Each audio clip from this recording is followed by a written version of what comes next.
Okay, hey, hello, yeah, what we're going to be looking at today, and I'm sorry I can't be with you, but you can probably hear from my voice I feel pretty rotten. This is a circle. Now, circles have basically two bits to them. They have a circumference, okay, and the circumference on a circle is the posh name for its perimeter, or in other words, its distance around the outside, okay. And they obviously have an area involved, but the other key thing about a circle is this distance across the middle, which is called the diameter. Now, get used to the idea that half the diameter is called the radius. And the radius is what we set our pairs of compasses to. You know, when we have these old things for drawing circles, you set your distance there, and then I would be able to draw my circle around I go. Okay, so just get the idea of the fact that this is a radius, this is a diameter, and this is the circumference. Now, it is a rule of all circles that the circumference of a circle divided by the diameter of a circle is 3.1415 blah blah blah blah blah blah blah, and that has a posh name, and it's called pi. That's pronounced pi. Okay, so circumference divided by the diameter is always that. Now, that's really, really helpful. So if you've got a small circle, you've got a small diameter and a small circumference, but as long as you did the circumference, that's all the way around the outside, divided by the diameter, not the radius, the diameter, you would get that number. Now, that gives us some really nice easy maths to do, because we can now say that the circumference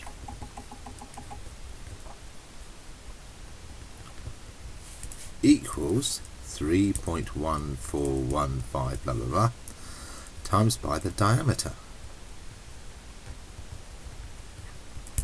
Okay, now why that's really helpful is because you can use this to work out the circumference of a circle. So let's just I've got some questions here for you. Let's just look at this particular question here.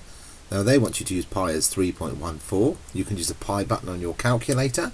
You can type using 3.14159. Normally we would use 3.14. Pi is one of those numbers that goes on. Calculate the circumference for each circle to 2 decimal places if the diameter is 12. Now, what I would do is I would sketch a circle. I'd make its diameter, and it said 12, didn't it, in the question? And now I'd write down circumference equals pi times by the diameter. Okay, and you'll see that at the top of the worksheet.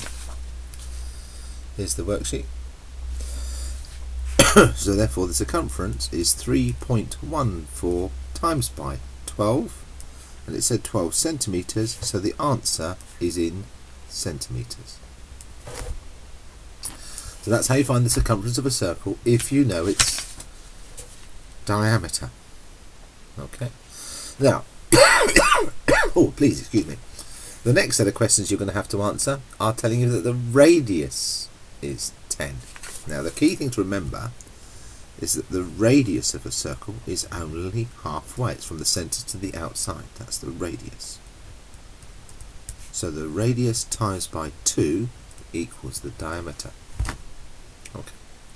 So if we know that the radius was 10 centimetres, I think the question said, what we can say is that the radius is 10, so the diameter is 20 centimetres. So the circumference is pi times by the diameter. Every single time, chaps, I write this down. Make sure you do too.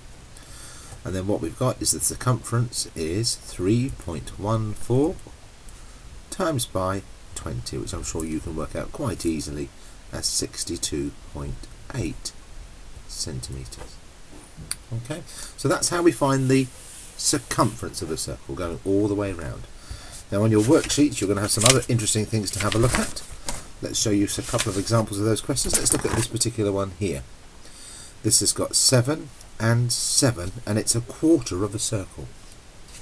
So, if we talk about the whole circle would have a radius of 7. So r equals 7.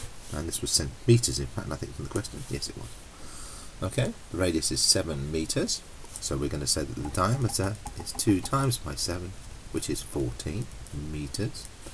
the circumference of the whole circle is pi times by the diameter. I write that every single time. So the circumference of the whole circle is 14 times pi 3.14. And that's quite easy to work out. I'm sure you can do that bit. But the question actually shows you a shape which looks a bit like this. Okay. Now if that's 7 and that's 7, how long is that bit? Well, it's actually quite easy. We get the answer to here and we divide by 4 because it's only a quarter of the circle. So we take our answer for the whole circle, divide it by 4, and that would give us that bit. And then we do 7 plus that bit, and we're all sorted. Now that should be enough to get you going with this. Now if you can't print out the if you can't download the Word document I've made for you and put on the Wikispace, have a look at this and pause the video now. Good.